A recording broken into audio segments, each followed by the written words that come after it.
وعلى رسوله الكريم وبعد. So mashallah, the floor is open.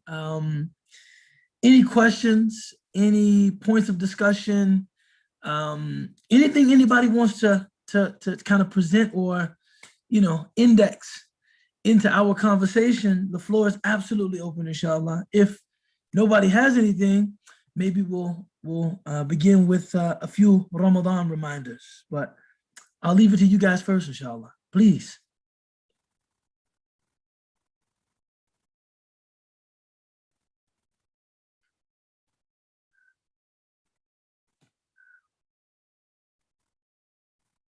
Uh-oh. Let me just grab my phone. Okay, go ahead. I'm listening. I was going to say, my vote's for the Ramadan reminders if nobody else is antsy about anything. Bismillah. So, I think that, we're pretty clear on kind of the do's and don'ts of Ramadan. I think there are some technical details that are worth refreshing. But even more important than those technical details, I think, is the reminder that Ramadan should be utilized as a time to,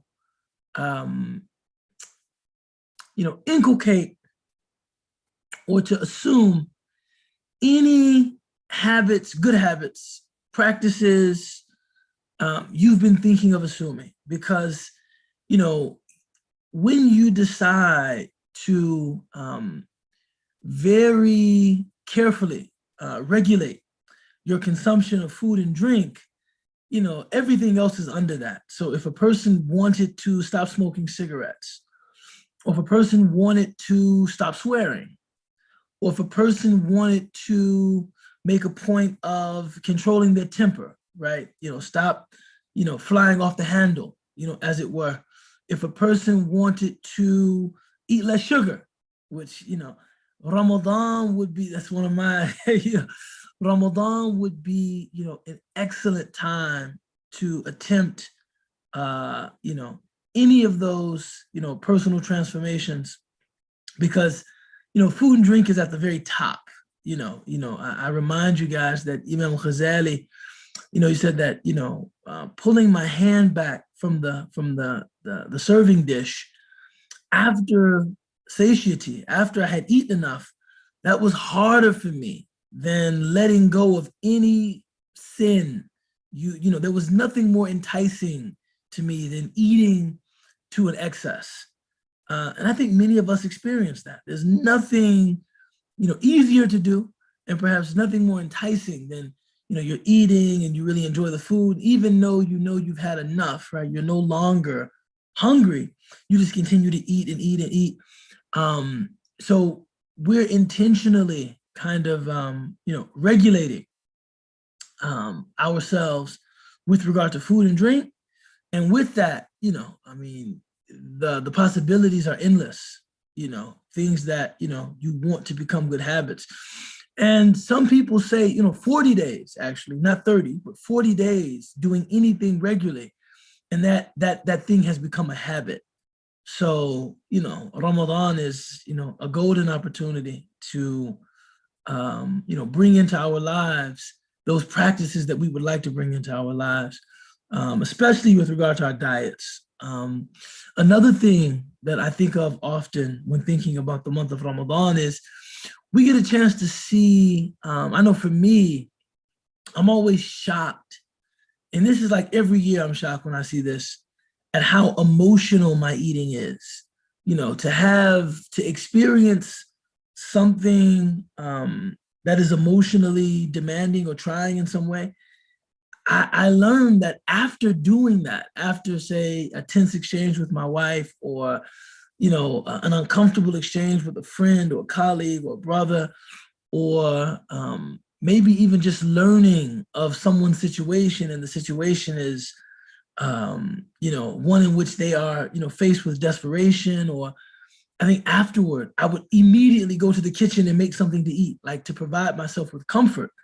And in the month of Ramadan, of course, you're unable to do that. So you get a chance to kind of see yourself in ways that, being able to access a lot of what makes us comfortable, we don't ever get to see ourselves in such a clear, unadorned, light. I think Ramadan is excellent for that. Additionally, I remind you guys that the Prophet ﷺ, he said, there are many people that fast in the month of Ramadan, and the only thing they get from fasting is hunger and thirst and fatigue, right? Sahar, sleeplessness. So, we don't want to be, among those who abstain from food and drink and marital relations, but don't ever really access kind of the higher meaning, the deeper meaning, it's better to say, of fasting, right? We never really tap into fasting as a devotional practice. Rather, we get suspended at fasting as a dietary practice. So we want to watch our tongues, right? We want to watch what we say.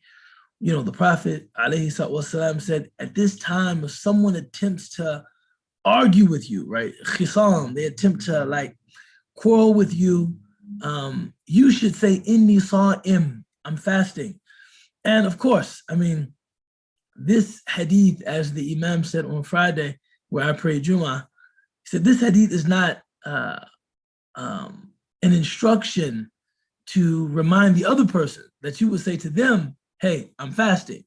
Because, there's no guarantee that if you say to them, I'm fasting, they're going to say, okay, well, after Maghrib, we'll continue this.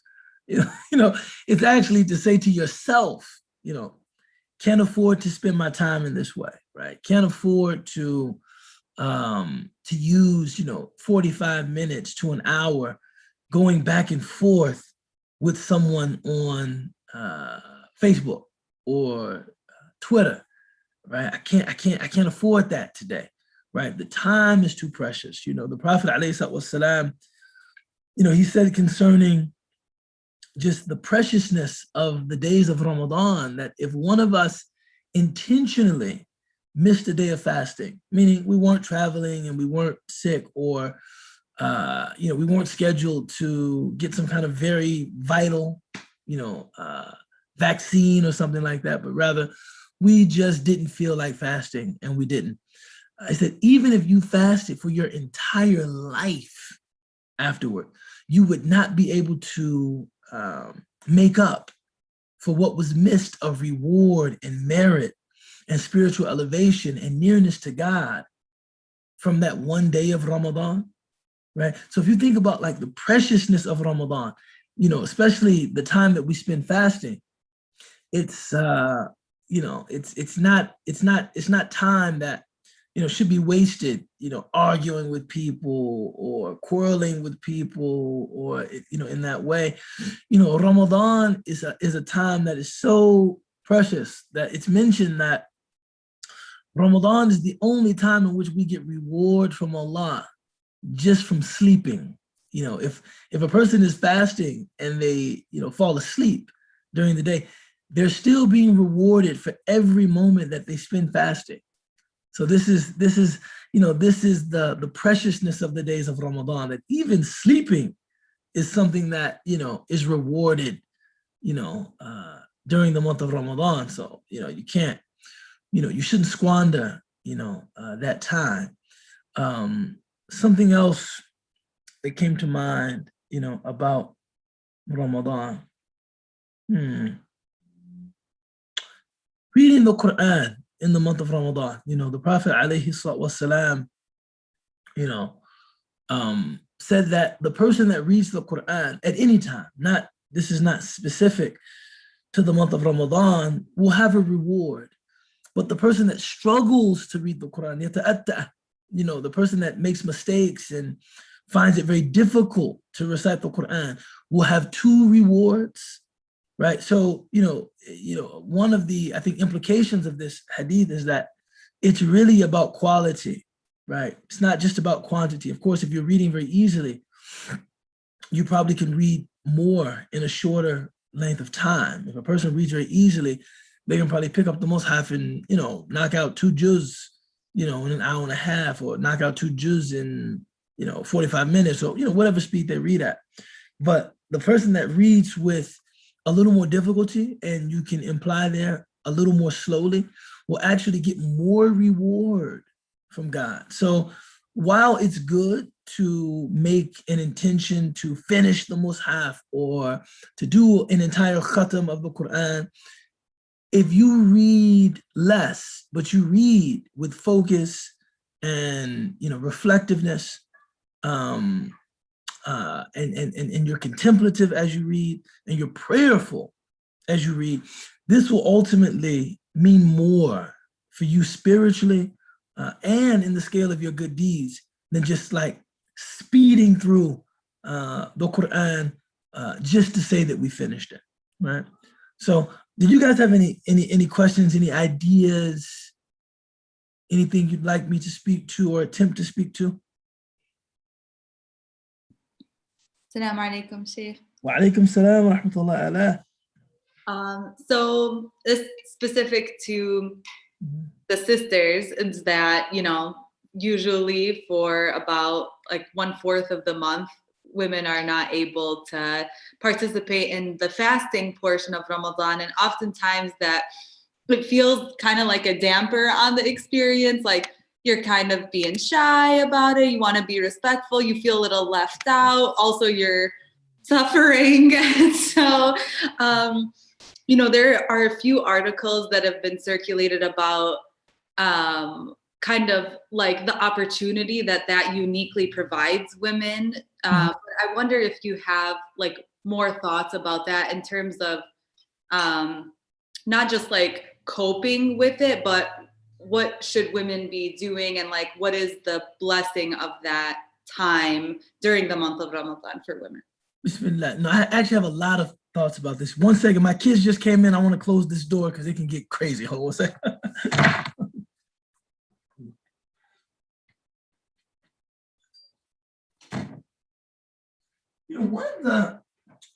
Bismillah. One of the mistakes that I think we make often is that we think, I think, in very proactive ways about, times of blessing. Like I think, which is, it's not, well, let me rephrase that.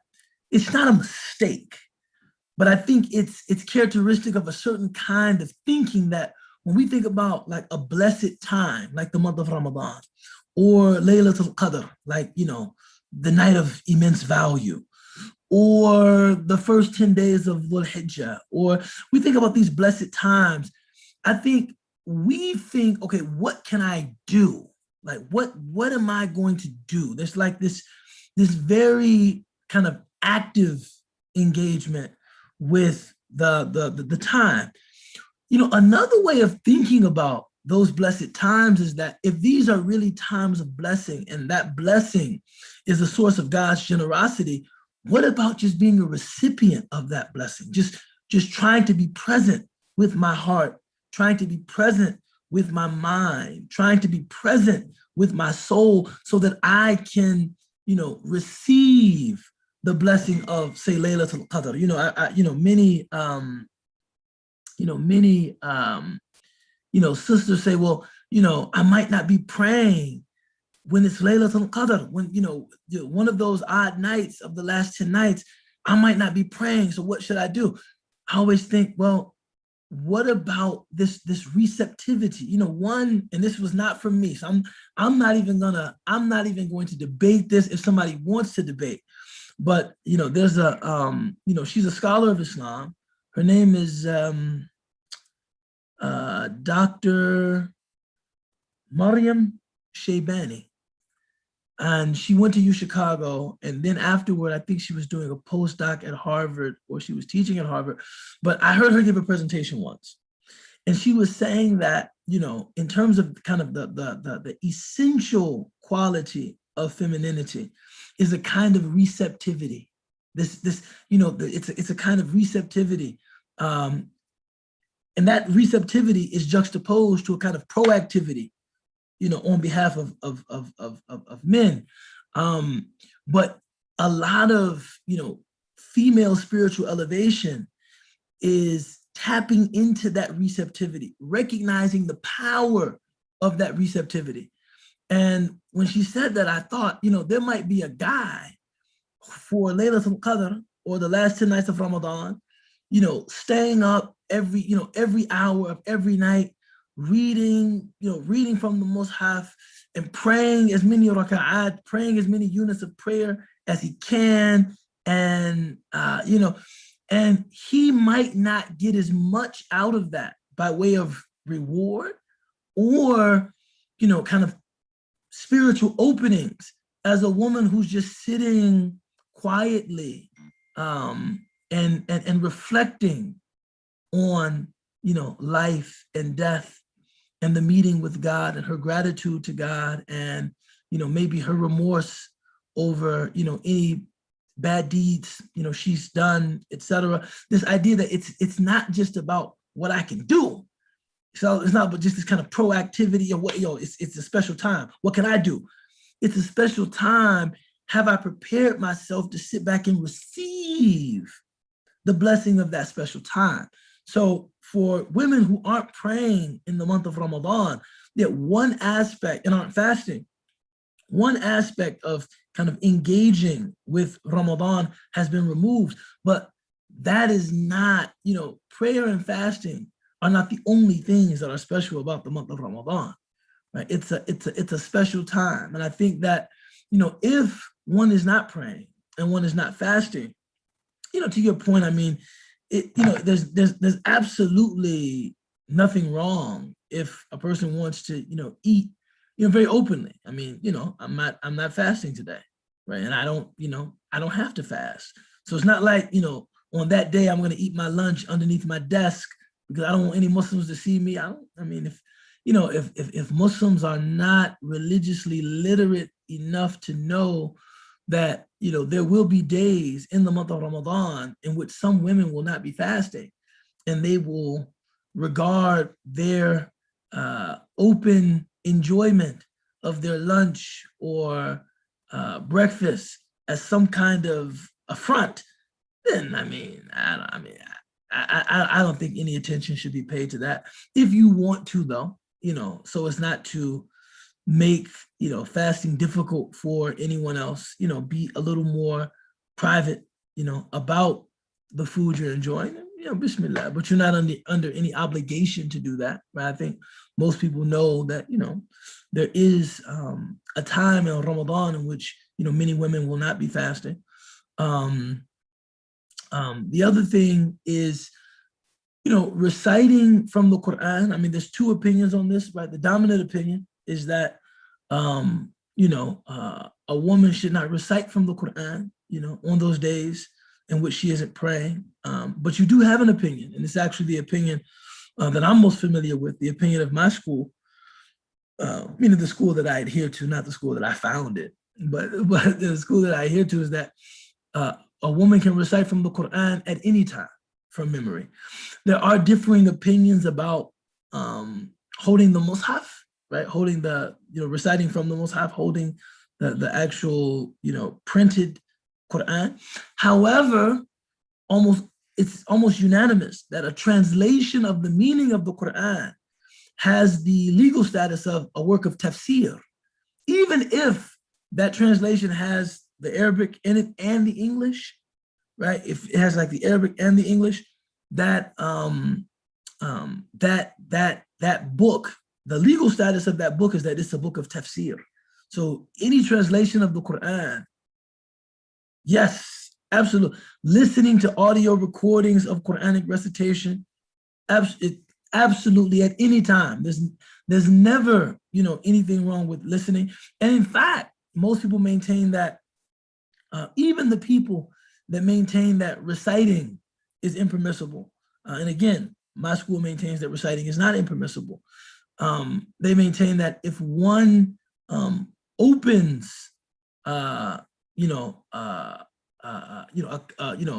tafsir of the Quran and looks at the verses without actually enunciating them, then this is fine too. And of course, the position that maintains that the Quran can be recited by women who aren't praying and aren't fasting, you can open a translation of the Quran and just recite straight from the translation. So, there's a lot of options there in terms of, engaging with the Quran.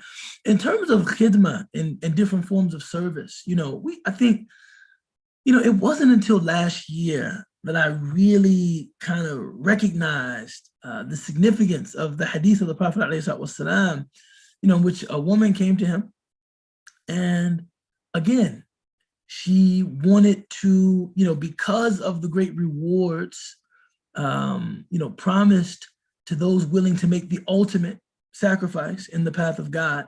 She didn't want to be a homemaker or a caretaker to her family. She actually came to the Prophet ﷺ, and she petitioned him about going out and fighting. I'm a very capable, warrior. I can fight.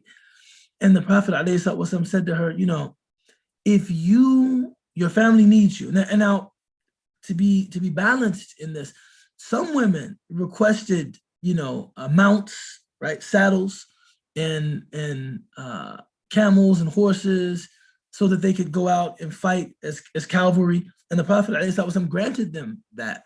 This woman had a family that really needed her support. And he said to her, if you support your family, then God will give you the reward of somebody willing to make the ultimate sacrifice in the path of God. So, serving one's family, serving one's household is not, and this is for men and women. When Aisha radiallahu anha was asked about the daily activity of the Prophet alayhi salatu wasalam, she said he served his family. Okay, I'll come to your question in 1 second. He served his family. So for men and women, whether we're fasting or not, serving our families in the month of Ramadan, seeing to it that people have suhoor, seeing to it that people have iftar, seeing to it that, the environment, in which we're fasting is clean and smells pleasant, and, trying to, intentionally trying to facilitate ease for people that are fasting, because you aren't. There's great, reward in this too. If you're looking for just things that you can do, right? There's great reward in this too. Acts of charity, great reward in that.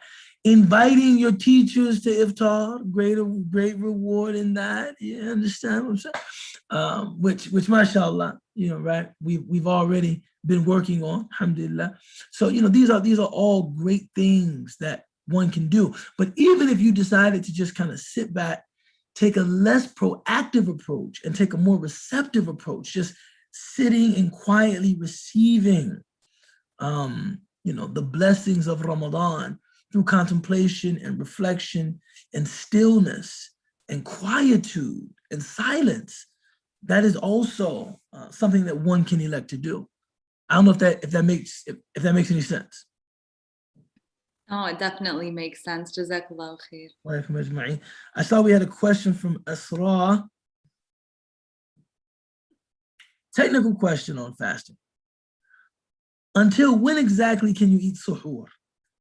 Until the exact start of Fajr, the dawn prayer? This is a big topic of disagreement among all Muslims. Now, the thing about it is that technically, you can eat suhoor until the time of the dawn prayer, until the time of Fajr, right? Suhoor can be eaten all the way until the time of Fajr, and the Prophet ﷺ, just rahmatan ala al-ummah, just out of mercy, on the ummah, he said, "Ajjilu al-iftar," right? Wa akhir as-suhoor. Hasten the iftar. So iftar should be eaten immediately after Maghrib, right? It's not, one does not get any additional reward by extending the fasting day. So you say, oh man, Maghrib was at 7:28, but I'm gonna go today until 9:28 just to 2 more hours just for that burn. No, actually, ajil al-futur, right? Hasten the iftar. When the iftar is, when the time of Maghrib commences, we should eat, promptly. And then he said, akhiru as-suhur, right? But delay the suhoor. So you actually want to eat the suhoor as close to the time of Fajr as you actually can, right? Now, the reason this becomes difficult in our context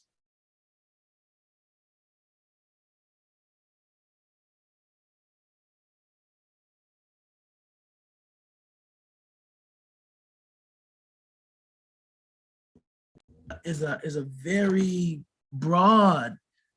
Oh, wait, my connection is unstable. Wait, am I back on? Am I good? Yeah, I can hear you now. Okay, you lost me for a second. Yeah, I think. Oh gosh, you were right at the start of your sentence. The reason for XYZ. Okay. In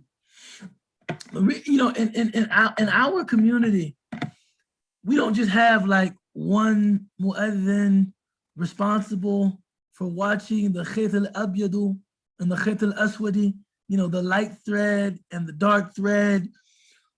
We actually live, across, the entire globe. So determining the time of Fajr is highly imprecise for us. We do have the benefit of calendars and schedules, but those calendars and schedules are all based on the rumh, or the like how much of, meaning, how much of the sun has become visible to determine when the first true light of dawn is. And the number, because they're not using kind of the naked eye to determine now, the number is always, there are differing opinions about, is it this many degrees? Is it that many degrees? Right? So even the number that you see on your schedule, right? The time that you see on your schedule has been determined by a process that has some arbitrariness in it, right? There's some, are we choosing, is it this degree or that degree, right? That's one thing. The second thing is when you take, a region or a city as large as Chicago, and you put in like Chicago prayer times, right?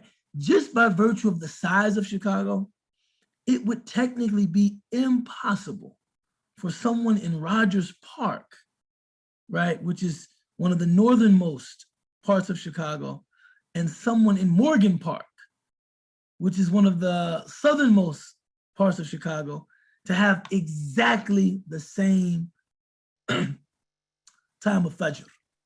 That would be impossible. One second. But both of those places, both of those neighborhoods are technically located in Chicago.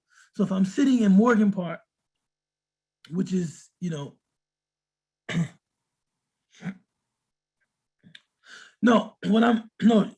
Jassim, you're absolutely right. What I'm referring to is how much when we say the rumh, or that part of the sun that must become visible in order to determine the first true light of dawn, there are differing opinions about what the degree is. And I wish I was more acquainted with those positions, but last week, Muhammad was saying, some people say this many degrees, 8 degrees, and some people say 12 degrees, or some people, there is still some difference of opinion about when exactly the first true light of dawn occurs. Even according to mathematical calculation, it's the differing opinion is how much light essentially are we determining to be the first true light of dawn? Is it this much? Is it that much? Is it this, right? That is somewhat arbitrary. It's very precise, right? But that is somewhat arbitrary. And then that same amount would be visible from everywhere in all places. Well, we know that isn't true because people in St. Louis have different prayer times. people in Kenosha, Wisconsin have different prayer times. So we know that the amount of whatever we determine to be the amount of the sun that must be visible or must break the horizon in order to determine the first true light of dawn, that differs from place to place. But if you Google, right, Chicago prayer times, it's not going to give you a different time for every neighborhood. It's just going to give you a general time for Chicago. So out of caution, some people say, with regard to suhoor, it's best to stop eating 10 minutes before the time on the schedule, just to make sure you don't cross over into, any discrepancy that might be represented by the schedule, whether it's discrepancy in how the time is being determined on the schedule or discrepancy in the exact place that isn't right. Okay, exactly. Let me read this.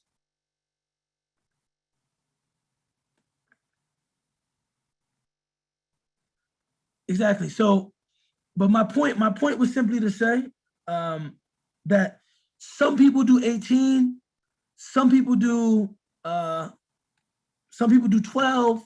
There is some slight difference of opinion there.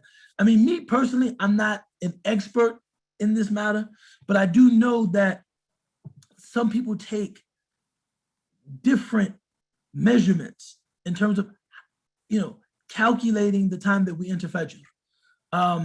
Because of that, because of like the knowledge of that difference of opinion, and because of, how imprecise many of the calendars are in terms of the exact place being referred to, some people, out of an abundance of caution, decide to stop eating a little bit before the time on the schedule, just so as to, ihtiyatan, yani ala al-ibadah, just to be cautious with our ibadah, right? Now, I think this is something that is best left determined by the individual worshiper. If you've been using a schedule and this is what you use, continue to use that. I mean, inshallah khair, right? Allah Ta'ala has not given us the individual task of all becoming, specialists at determining all of the prayer times, right? So if you've been using a calendar, it is valid to eat all the way until the time of Fajr, right? Right, it is valid to eat all the way until the time of Fajr. But there is, if you say, Chicago prayer times and you're in Champaign, Illinois, obviously Champaign, Illinois would have a different prayer time. But Chicago is so big that even, a neighborhood on the north side and a neighborhood on the far south side wouldn't have exactly the same time of Fajr. Right? But if you just Google Chicago prayer times, you'll only get one time. So because of those kinds of, intricacies, some people, out of an abundance of caution, will stop eating a little bit before the time mentioned on the paper. But if somebody eats all the way until the time of Fajr, printed on their calendar, Bismillah. I mean, this is, this is good. Oh, we had a question from Kirsten.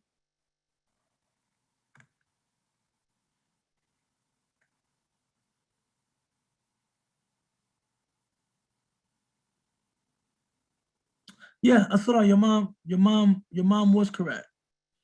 I mean, I don't know, to Kirsten's point,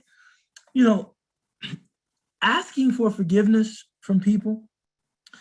I don't know of any like established sunnah of the Prophet ﷺ that at the beginning of Ramadan you go and request forgiveness from people, but it's never a bad idea to ask people to forgive you, Muslim or non. It's never bad. If anything else, if nothing else, rather, it shows humility. That you do take seriously the possibility that maybe you could have wronged someone, in the past year. It's never a bad thing to just ask people, if I've ever done anything, if I've ever, said anything to offend you, I do apologize. And I ask you to forgive me. It's not, I guess what I'm saying is that I don't know that to be like a prophetic practice to go at the beginning of Ramadan and to ask, forgive me, forgive me, forgive me. But in general, seeking forgiveness in general is a prophetic practice, right? Is something that the Prophet ﷺ taught us to do, right? To, in the process of making tawbah, in the process of repenting to Allah, we should go and repair any injury, any harm that maybe we've done to people.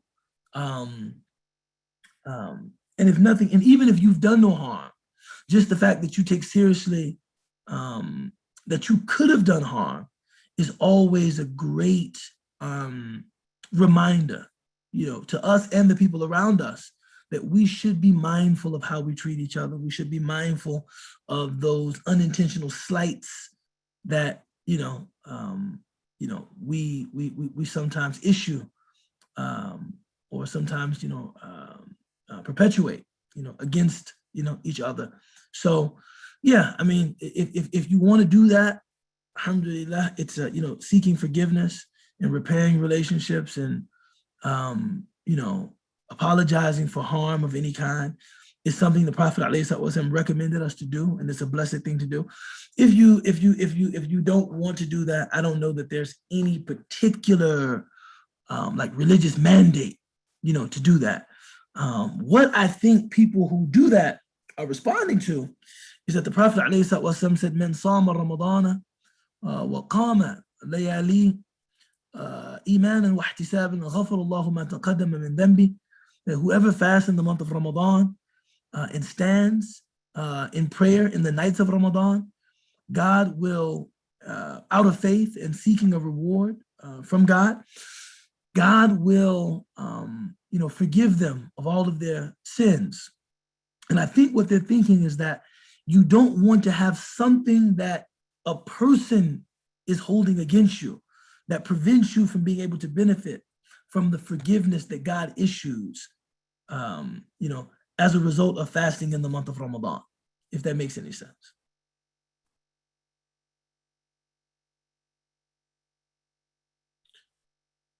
Other questions? No, thank you, Kirsten. Alhamdulillah. Other questions, other things you guys might be thinking about? I'll ask because I think it's sometimes on folks' mind. Vaccinations, fasting.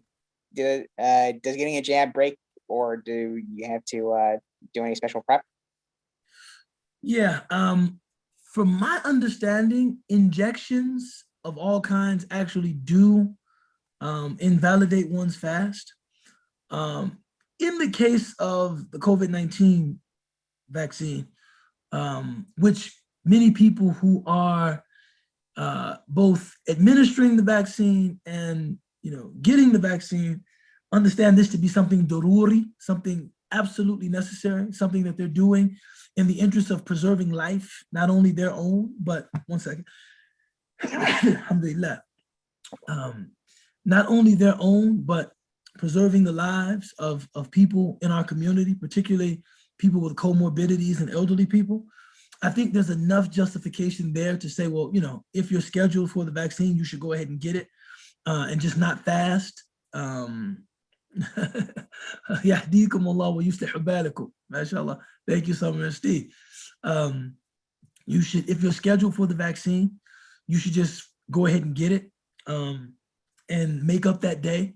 Now, it's kind of with a circumstance like COVID, it's understood that there's no kafara. You don't have to fast, shahrayni mutatabi'in, 2 consecutive months, or feed, give fidya and feed all of these, indigent people. You don't have to do, you just have to do qada. You just have to make up the one day, right? You just have to make up the one day. The day that you got your injection, you just have to make up the one day. Where that's agreed upon. Where there is significant difference of opinion is some people say on a day that an individual doesn't fast because of something procedural like this, right? Something they have to do, they should actually fast, but just not count that day. Like, maybe they couldn't take the vaccine on an empty stomach. You eat for that, and then you get the vaccine. And then even though that day won't be counted for you, just so as not to do what's called hatiku hurmati shahri Ramadan, so as not to violate the sanctity of the month of Ramadan, don't just eat and drink to your delight, right? If it was something like that, it was a necessity. Eat something so that you don't, I guess, take the vaccine on an empty stomach. If that's a part of the protocol, get vaccinated and then still, abstain from food and drink until the time of Maghrib.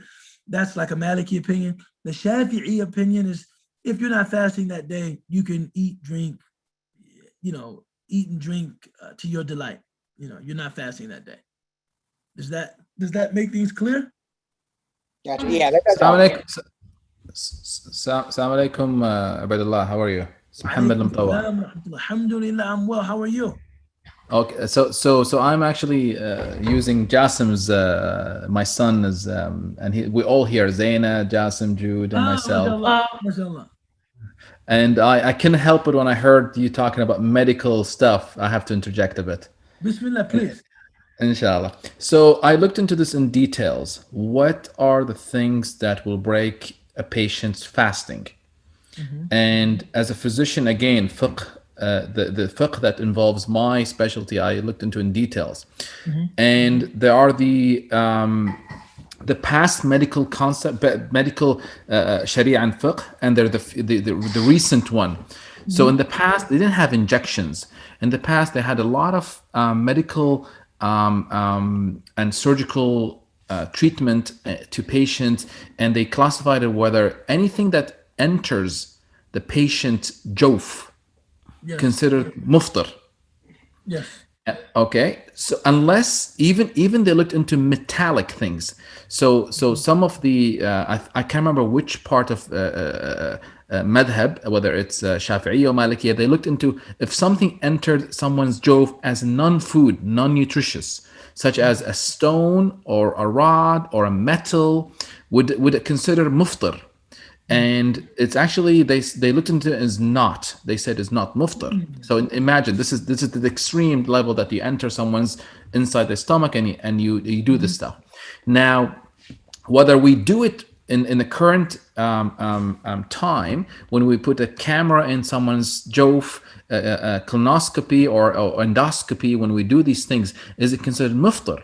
Now we do inject fluid. And we do inject a lot of medication when we enter people's stomach, then yes, because the fluid is considered muftar. So unless the physician enters the stomach and inject no fluid, then it's not considered muftar. As simple as that. Medically and being looked into Dar al-Ifta, I think the Majlis Dar al-Ifta, which I don't know the translation of it in European and Asian countries, Masr, Egypt and Saudi Arabia. Now let's look into the other medications. Would an inhaler, if you have asthma or lung disease, would an inhaler break your fast? No, it doesn't. So it did not go into your stomach. Look into other medication. Inhaler, nasal drip does not. As long as it doesn't, and even they looked into even further, when an eye drop, an ear drop, muftar, although you feel the taste of these drops in your throat, is not considered muftar, because they will enter your throat and you can cough it out or spit it out. You don't have to. And the amount of the medication you put in your eye or your ear is considered a drop. By the amount that reaches your throat is only the taste of the drug, is not anything that's nutritious. So I'll tell you what I was basing my judgment on was we studied actually in some detail an IV. If a person is on an IV, they're considered muftir. So I'll get to that now. So then they looked into whether it's IV muftar or not, whether it's IM, intramuscular, subcutaneous, or IV. So the rule is, if you need an IV fluid, means you're sick enough not to fast, although IV is not muftar. So the fatwa on IV is not muftar. But if you're sick enough to receive an IV fluid, then you should not be fasting to start with. So this is the clear message. If a patient comes to me saying, I'm so unwell, I'm dehydrated, I feel I'm gonna faint, I need an IV fluid, then I say you shouldn't be fasting. Go drink fluid, you're done. And the same thing with intramuscular. Now intramuscular can be from different variant different medication. Any vaccination, not just COVID, is considered non-muftar. And if you look into any treatment in terms of, let's say I need an antibiotics, intramuscular, is not muftar. But if I need an antibiotic, means I'm sick. My body needs food. And Allah subhanahu wa ta'ala will forgive me because I am sick. I should not be fasting when I'm sick. And some people actually challenge that, which I disagree with them as a physician. You should not be fasting when you're sick. But people are some sort of... I think that much is clear. You shouldn't be fasting when you're sick. The Correct. position about the IV was that, of course, most people that are on IVs are not fasting to begin with. But Correct. But I think the questioner, the Mustafti here, was asking, if I am dehydrated and say I administered fluid intravenously, but not through my mouth, would that break my fast? And the fatwa that I read was that it would, because it's ghadha, it's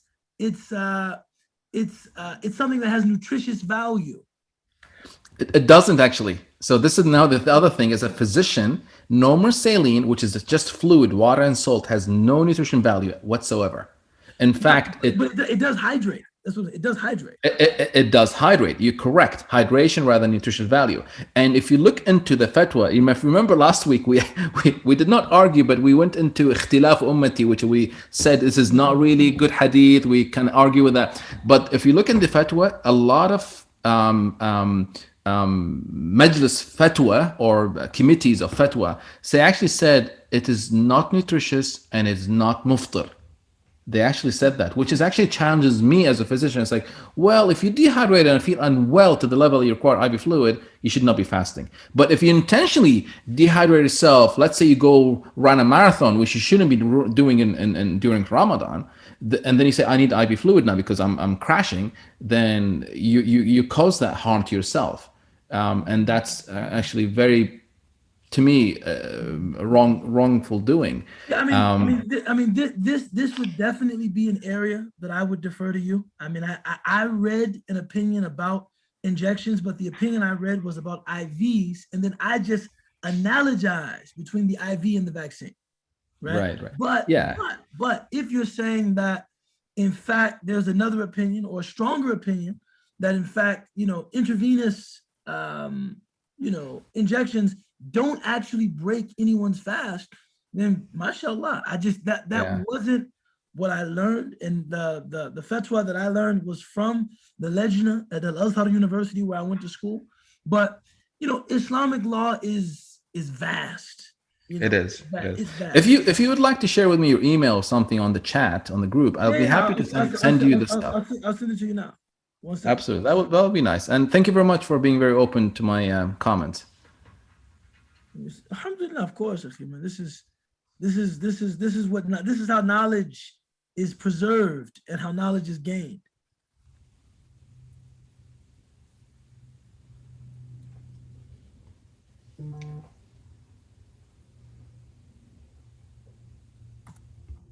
I just sent you my email.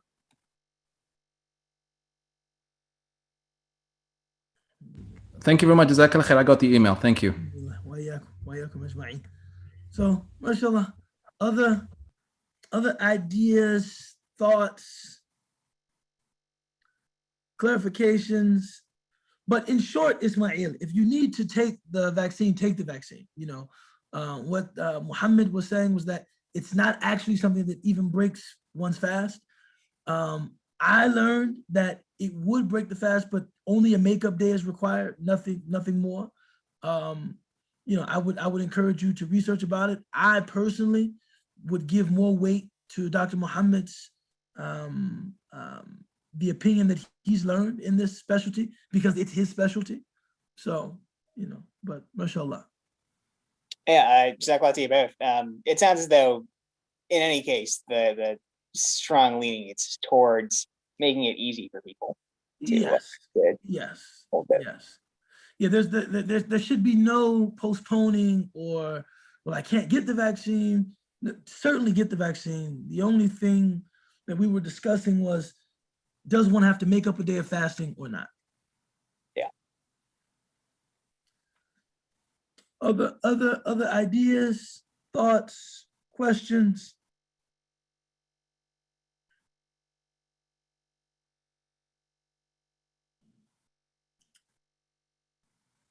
No questions about Taraweeh?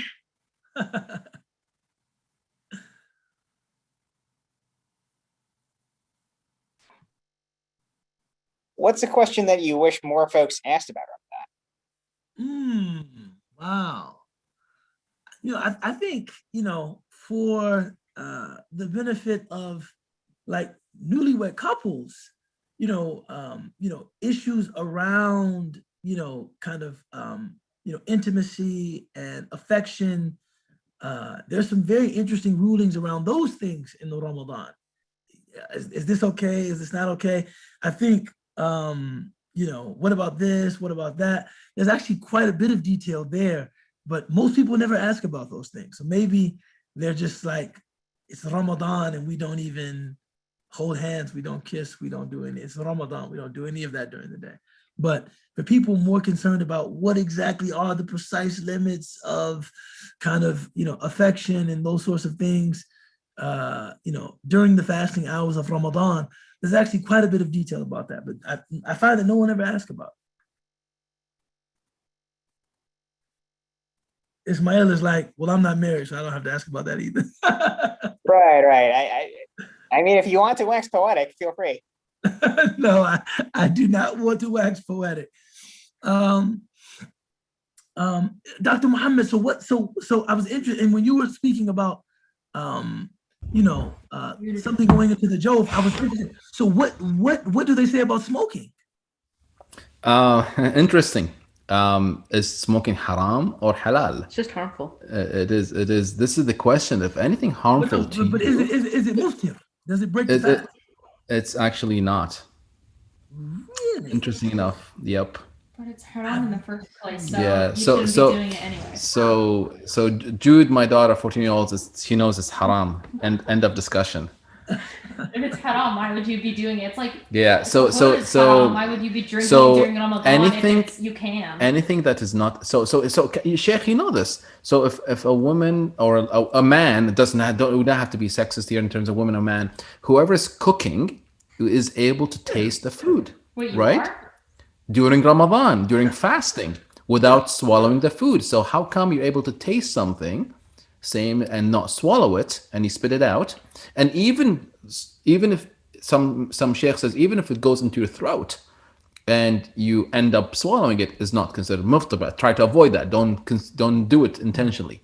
Which is one. You have a lot of rulings like that, and what Dr. Muhammad said is absolutely sound. It's absolutely real that, if a person is preparing food and you want to, taste the food to make sure it isn't too salty, too sweet, too savory, or or what have you, that's actually permissible to taste a little bit of the, of the food.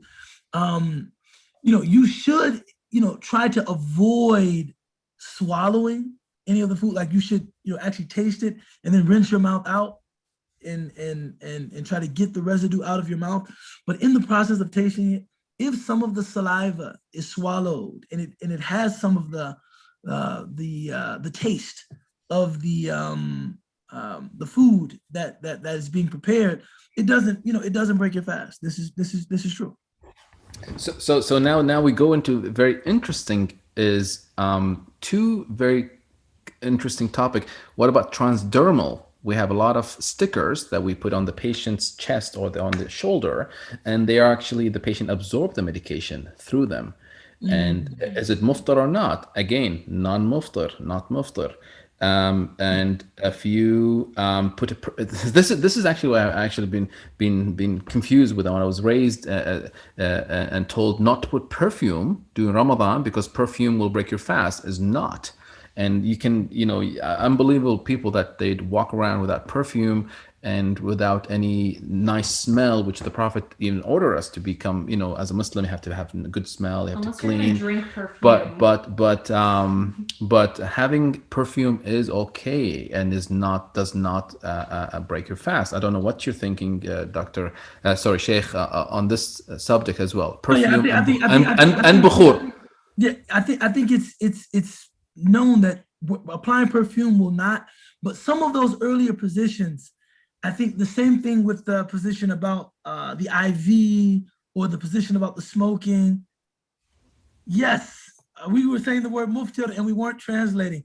Muftir is anything that breaks your fast, right? So the muftir is actually the one eating iftar. This is the ism fa'il. This is the active participle of iftar. Like the one eating iftar is a muftir, right? But in any case, I think some people would regard this is a lot of the older fatwa, even things that enter the bloodstream, not just the jawf, not just the stomach cavity, but even things that enter the bloodstream still do break the fast. Whereas I think maybe medical knowledge has disproven this idea. Right. Now we go into a very difficult topic that I get faced with a lot of people. Now, as a physician, I know my patient, if they fast, they put their life at risk. Their life, they might die.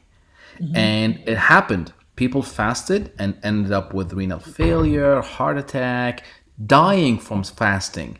Now, I already told them as a physician, don't fast. I don't know. I struggle mentally. Is this considered suicide? Considered ignorance, considered challenging the medical advice, but I am giving it my advice. There's actually two opinions on that. One opinion is that it's absolutely haram for them to fast. And this is the dominant opinion, is that if a physician, if somebody with, a specialization in medicine, tells them, you cannot do this, this is bad for your health, this will cause you harm. One opinion is that it is absolutely haram for them to fast, that in fasting they are disobeying Allah. The other position is that the choice is that hum bil khiyar, they have a choice, and that position they analogize between someone who, if someone asks you, are you a Muslim, right, and they're threatening your life, and you fear that if you say yes, they will kill you, but if you say no, they will let you go. You can say this, and the same difference of opinion applies. Some people say you must say yes. You must say no, right? You must say no and save your life. And other people say, no, you actually have the choice. You can say yes or you can say no. The choice is yours. But the dominant opinion is that if the physician gives you his or her qualified medical advice that fasting is something detrimental to your health, you are legally obligated not to fast. That is the strongest position. Jazakallah khair. This is what I struggle with all the time. Thank you. Yeah, alhamdulillah. Other ideas?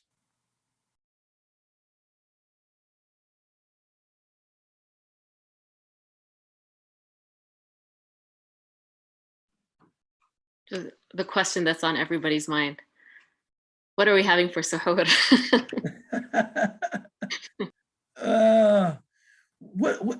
I'm always interested in hearing different Muslim takes, on this. I found my most effective sahur always involves some kind of hot cereal, oatmeal, stuff like that, and stuff that has a lot of fiber. I feel like it leaves me feeling full for a longer time, right? It leaves me feeling, full for a longer time. So I usually have that. I usually have some dates, and I usually drink a lot of water. You know, if I have only a short amount of time and I can't cook anything or eat anything.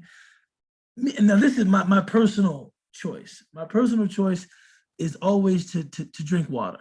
If I can't get anything else, water is kind of the essential aspect of the pre-dawn meal for me. Everything else is extra, mashallah. I'm interested in hearing from you. What do you guys normally eat for sahur? Steve is here. He wants to share. Oh, yeah. Steve is an athlete. Salam alaikum, my brother. You can share. Oh, well, it's frozen a little bit. It got me.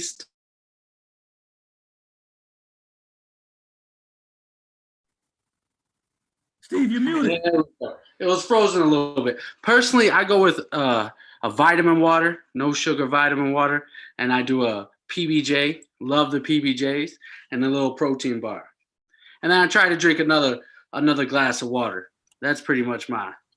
No, the only thing I heard was glass of water. Well, that sounds delicious. No, but I usually go with the PBJ, and then I go with a vitamin water and a glass of water, as well as a protein bar. Yep, that sounds solid. That sounds really solid. Yeah. I used to go with a peanut butter sandwich all the time, man. Yeah. I mean, it just hits the spot and it fills you up. Mm-hmm. So that's usually my menu of choice. Anybody else want to share the secrets?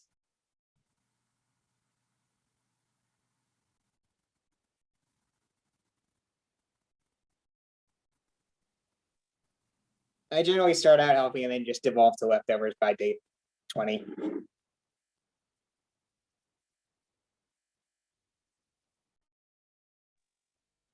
Uh-oh, did we freeze? Yeah, I think it's Some marketing, this kind of electrolyte enhanced water. I don't know if it's just, I don't know. I don't know if it's actually keeping me hydrated for longer, but usually for Ramadan, I'm drinking, vitamin or essential or some kind of electrolyte enhanced water. Oh, those things, it might be just a placebo effect making you think it works. But if it works, it works. And that's what I was gonna say. I'm totally willing to admit that maybe it's not, maybe it's just water. Even when I would, because someone else that is a nutritionist suggested it to me, like you should get like essential or like smart water. It'll keep you hydrated for longer, etc. And so, I tried it, and but I'm totally willing to admit that maybe it's really just a placebo effect. But I mean, if it is just a placebo effect, I mean, man, that's a multi-million-dollar placebo effect. I know people that swear by Essentia and Smart Water, and a lot of them are athletes. People that are, active and marathoners, and people that do the Ironman and Tough Mudder, and they're always drinking electrolyte enhanced water. So, I don't know. فَاسْأَلُوا أَهْلَ الذِّكْرِ إِن كُنتُمْ لَا تَعْلَمُونَ. Ask the people of knowledge if you know not. So I usually ask, nutritionists and folks like that. Anybody else want to share what they normally eat?